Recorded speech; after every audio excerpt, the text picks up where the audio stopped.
Okay, welcome into KC Sports Tonight, Thursday, January 8th. Marlia Campbell here with Gabe Swartz. Gabe, probably the big storyline for the day, other than college football, which we'll get to in a minute, but here locally, the Kansas City Current introducing their next head coach, Chris Armas, who is we would take this entire show going over his laundry list of accomplishments, but big takeaways from his introductory press conference. And then I'll zoom out a little bit to, man, 1 week, two new head coaches in the Kansas City professional soccer space. Yeah, I would say even more so than just the press conference that he did, the thing that stood out to me was his one-on-one interview that Neil did, which has not published on our website yet, but will this evening. And Neil posed the question as, basically, Vlatko Andonovski has had all of this success. He won Coach of the Month 3 of the 6 or 7 months of the season. He led the Current to all these records last season. The only thing he really hasn't done is actually win the NWSL Cup. So why would you want to be the person who replaces him? And Armas's point was essentially, well, I'm not necessarily replacing him as much as I am just coming alongside to work with him, which I thought is an interesting way of putting it, because Vlatko is now the sporting director, and he is the one who, to a certain extent, signed off on making this hire. Of course, the Longs had more to do with it in terms of making the connection with a college roommate of theirs to get them in contact with him. It's a unique way of getting to Kansas City. It's a unique way of getting back into coaching women's soccer after coaching it 2011 to 2014 at his alma mater, and ever since then being in the men's coaching realm. So we'll see how it goes. It's a interesting choice. It is a bold choice. And we talk about things in sports as, I think, so often teams or organizations and coaches and the decisions that they make, whether it's football, whether it's any sport, really, you are a lot of teams want to avoid doing things that are different, because if you lose just doing the things that a lot of people do, that's just the breaks. That's just the way that it went. But if you lose doing something different, sometimes you get singled out or picked on, I guess, for, oh, why would you ever try doing that crazy thing?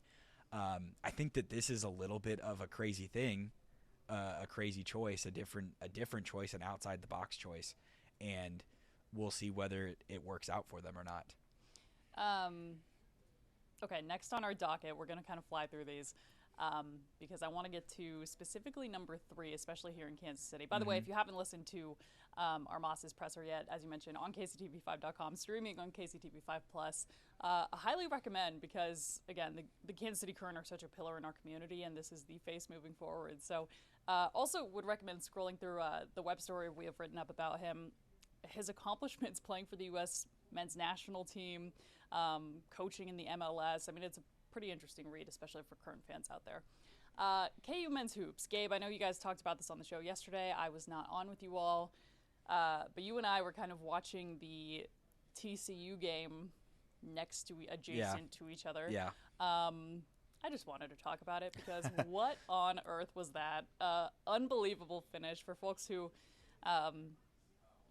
maybe weren't watching or have a short memory. KU was down 9 with 1:14 left, which, to put that in perspective, Kansas City's 2008 national championship comeback is lauded as like the most impressive comeback ever. They were down 9 with 2:12 left, so this is almost a full minute less. They rally back despite a bizarre turnover situation with Darren Peterson seemingly asking to come out of the game again, which has been an ongoing kind of issue. Then they come back to win in overtime. Gabe, I know you talked about this on the show, but I want to hear your thoughts on having a little bit of time to sit with that today. And again, we did hear from Bill Self today as well. Yeah, and he said again that Darren Peterson was at full speed and feeling good. I'll believe it when I see it. I think that the next step is really just getting through a game without ever having to completely, because we've now gone from asking out of the Mizzou game to, which was like mid second half, asking out of the NC State game mid second half, and then asking out of the UCF game mid second half, and then the TCU game is the latest that he's gotten. It was the first time that he had played in the last 5 minutes of the game. It was the first time that he had played in minutes that are designated as like clutch minutes, and he still looked really like he was awesome, and that was the part that was hits 3 free throws with 1 second left after sitting there on the bench to tie the game after sitting on the bench and seemingly being injured. None of them hit the rim, and so there's all that. Which those are, if you've been in that situation, it's maybe some people live for it. I hate it. It's horrible. It's so stressful, especially because he didn't have the grand opportunity to win the game by hitting all 3 and had to hit 2 to tie. He needed to hit all 3. Yeah. To send it into overtime after, you wonder if in real time he knew how bad that turnover was, where I forget who it was. It was El Marco Jackson or threw the pass to him and he turned his back to tell Self he wanted to come out. I don't know if he knew the play was ongoing or if he thought it was a backcourt call or what the situation was, but maybe he watched it on film the next day and it was worse than he thought of it in real time, but certainly didn't look great. And we were talking on Tuesday before the game happened, and we were talking about how excited we were to see it and see what it looks like with him playing at Allen Fieldhouse and such. And I mentioned the stat about percentage of possessions in which he is shooting the ball when he is on the court, and it's in the upper 30s. I think it's 38% still. But in Big 12 play, so the games that he's played against UCF and TCU, when he is on the floor, he is shooting the ball 44% of the time. So his usage rate up there in the country is so incredibly high, which we get into the Bill Self comments of like, I don't know if what the formula is or what the formula is to we're figuring it all out, but part of it as well is like the usage rate is different. But I will say this, he looked different against TCU than he even did against UCF in terms of explosion, getting the rim. He had the 3 free throws at the end of the game, but even before that, he had 12 free throws, and he was driving to the rim and he was attacking, and in a way that he did not against UCF. So I think that all of these things are to say that those are encouraging, and the fact that they won, which Katie and I talked about yesterday, was lucky for them in the sense that it avoids they get to learn and win as opposed to learn and lose, because they are clearly still learning how to play with the full complement of the roster when he is available. Would have been the first 0-2 start to conference play in 35 years. So, yeah, to your point, it's more fun to kind of go over the film and talk about what went wrong off of a win than it is off of a loss, obviously. Outside of that span where TCU went on an 18-1 run, they looked pretty good. That's obviously a huge big run. asterisk. Yeah, outside of that, they look fine.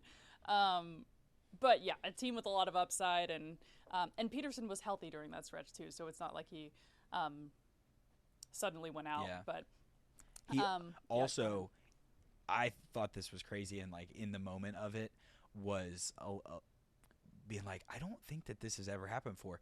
If TCU had won that game, Jamie Dixon would have been the first coach who's ever beaten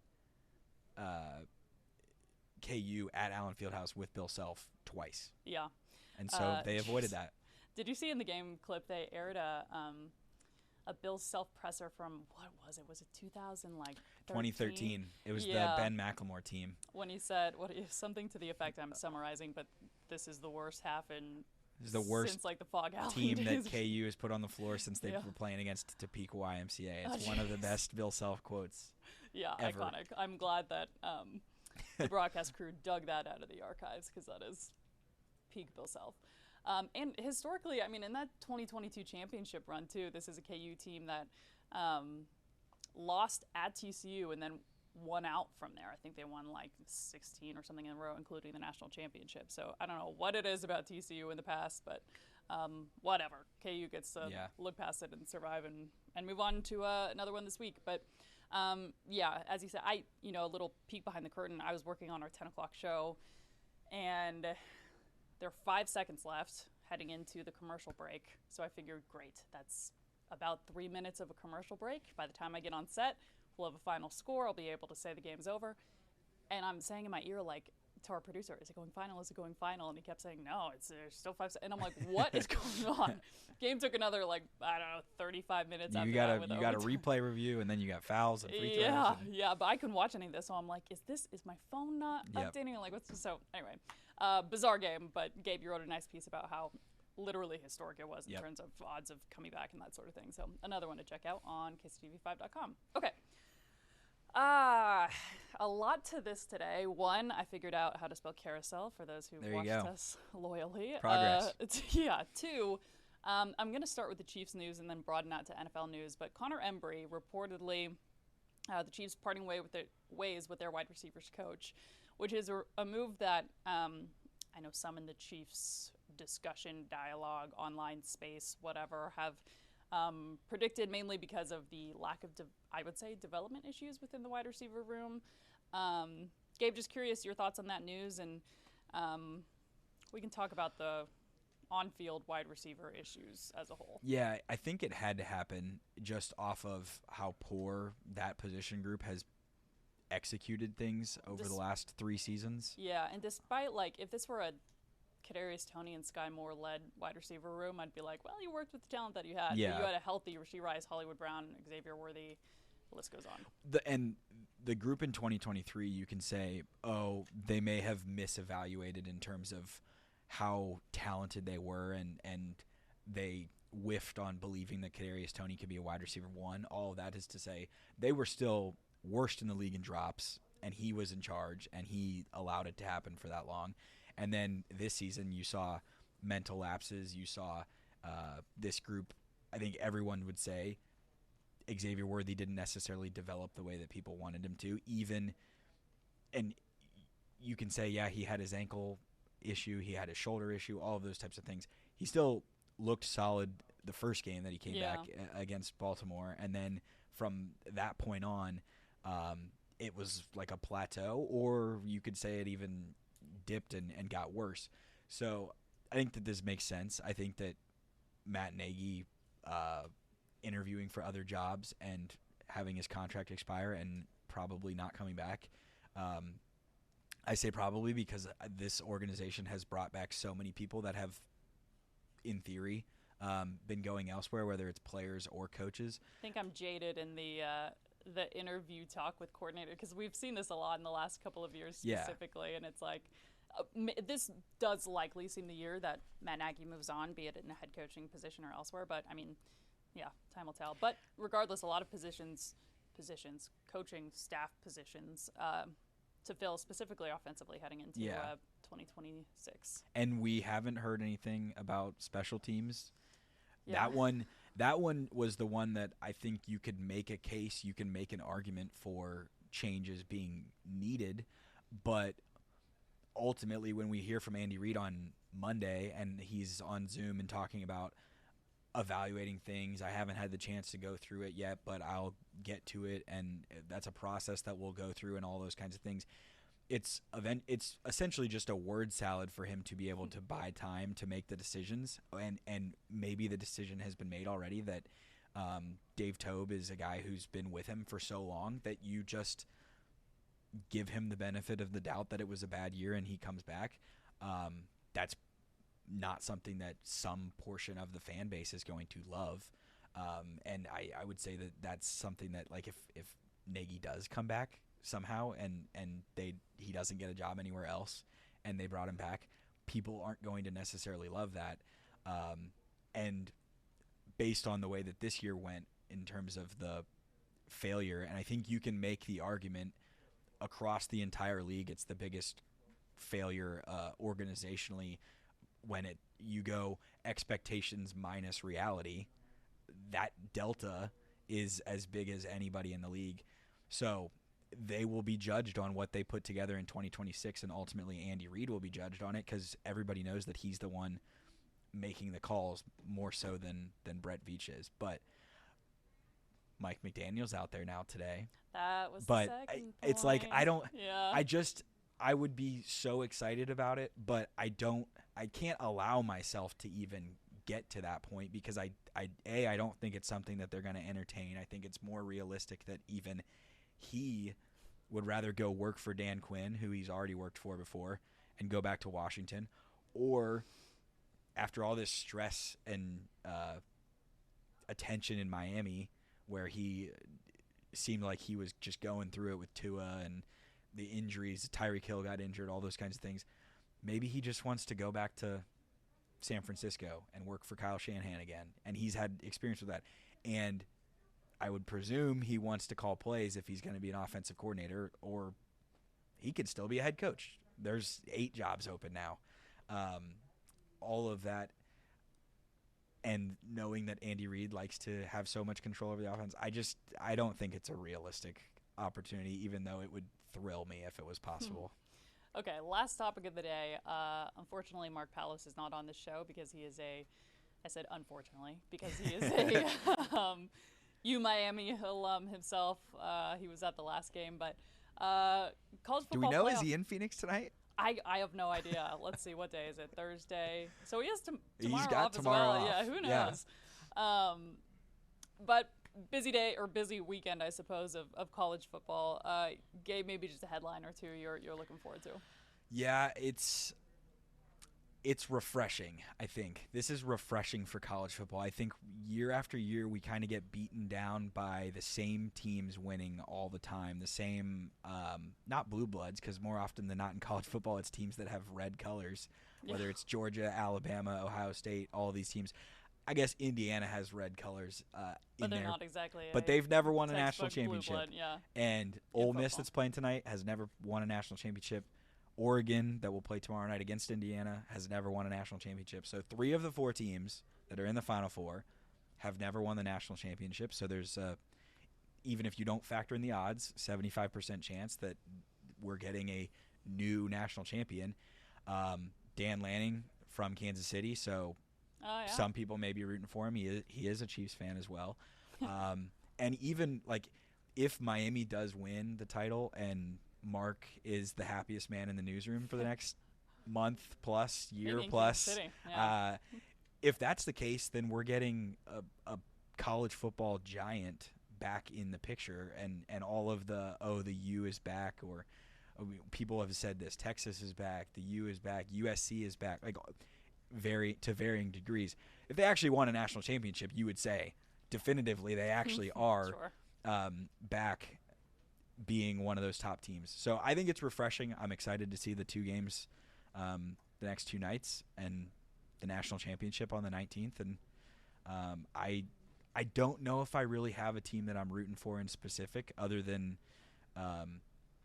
Oregon, Indiana's winner is probably who I will be rooting for in the championship game. Yeah. And then this weekend, busy slate of, we don't have this on our little docket, but busy weekend, believe it or not, of NFL football, even though it's pretty quiet here in Kansas City. Usually it's quiet here in Kansas City because we're waiting for next weekend, but I digress. It's going to be Bills-Jags on KCTV5 Sunday at noon. Looking forward to that one, especially, Gabe, considering in this postseason run, you have no Patrick Mahomes, no Lamar Jackson, no Joe Burrow. He always misses the playoffs. That's not a big deal. Is it Josh Allen's year? No, it's not. It's not, and I understand I respect the national media members who have come to the defense of Josh Allen, of like, oh, it's more than just more than just the quarterback plays the game. Yes, I agree with that. But with that being said, I don't think that a lot of other top tier quarterbacks would be allowed off the hook for missing out on the opportunity or the excuses that are being made. You're talking about the 2-point conversion, or just in big picture? Just in general, if he doesn't get it done again, the stat I had earlier this week about if the coach and the quarterback don't win in their first 4 years, Josh Allen and Sean McDermott are well past that, and I think that if they don't get it done again, specifically if they don't get it done Sunday at noon on KCTV5 against the Jaguars, Sean McDermott might be getting the John Harbaugh treatment, and maybe John Harbaugh has an eye on that Buffalo job, and he is like, you know what, I could slide into there and have another franchise quarterback to work with. Just a big possibility. Old game of musical chairs, and then the clock resets at 4 years, right? Yeah, that's technically how do that you works. have a team that you're rooting for, or I, as Mark is a Miami alum, I'm a Wyoming alum. I don't think a Wyoming football player has ever won a Super Bowl. Maybe I'm wrong, but certainly not in the public spot that Josh Allen is. Yes. So Josh actually became the first Wyoming Football Hall of Fame inductee a couple weeks ago, which I thought was crazy that we hadn't inducted him high yet. standards. Yeah. They don't just let anybody in. Goodness, it's gonna be hard to top that. So yeah, I'd love to see a little Wyoming representation down at the Super Bowl. There you go. And it's hard for me to root for Josh because usually they're playing the Chiefs in the playoffs. So this is the one year where I can have, I don't feel like I'm crossing either of my allegiances in that regard. So, however, I'm with you. I think they'll probably lose on Sunday, but we will see. If they somehow go to the Super Bowl, win the Super Bowl, it would be one of the most impressive runs, just off the fact that they're the 6th seed. Sure. Not necessarily because the teams that they're playing are all incredible. I do think that the Jaguars, despite being the 3 seed, are the best team in the AFC right now. But they're gonna have to go win 3 road games essentially, and then win another one traveling all the way out west. So I don't see it happening, but I truly have no idea who's going to win the Super Bowl. That was going to be my next question. It's not even a coin flip. It's like a dice roll. No, yeah, it's like a dice roll, but it's like I've never played this game, but I know that like in Dungeons and Dragons, there's like 20 different numbers. I don't know enough about it other than from like watching Stranger Things. Yeah. But there's like 20 different numbers on the dice or whatever. That's how it's like that, and there's only 14 teams in the playoffs. But there still somehow feel like there are 20 options. Yeah. Yikes. Weird time of year. I've been saying that. I mean, I feel like in the sports department, our lives really operate around the Chiefs' schedule. We have Patrick Mahomes and Andy Reid at the podium on Wednesdays, coordinators and Chris Jones on Thursdays. We have a Fast Friday on Friday. The schedule goes on. So to have that completely shut out for the first time in my, Mark, and Katie's careers, at least here in Kansas City. Neil certainly has a story or two about times Chiefs did not Neil make the can playoffs, remember bad Chiefs football. Yeah, I wish Neil was on the show today. But kind of a bizarre time of year. But again, I almost said Chiefs. Jags Bills on KCTV5 Sunday at noon, and trying to think what else we have to plug this weekend. KC Sports Tonight back at 10:30 on KCTV5 over the air. So that'll do it for us here on KC Sports Tonight. We will see you back here same time, same place tomorrow.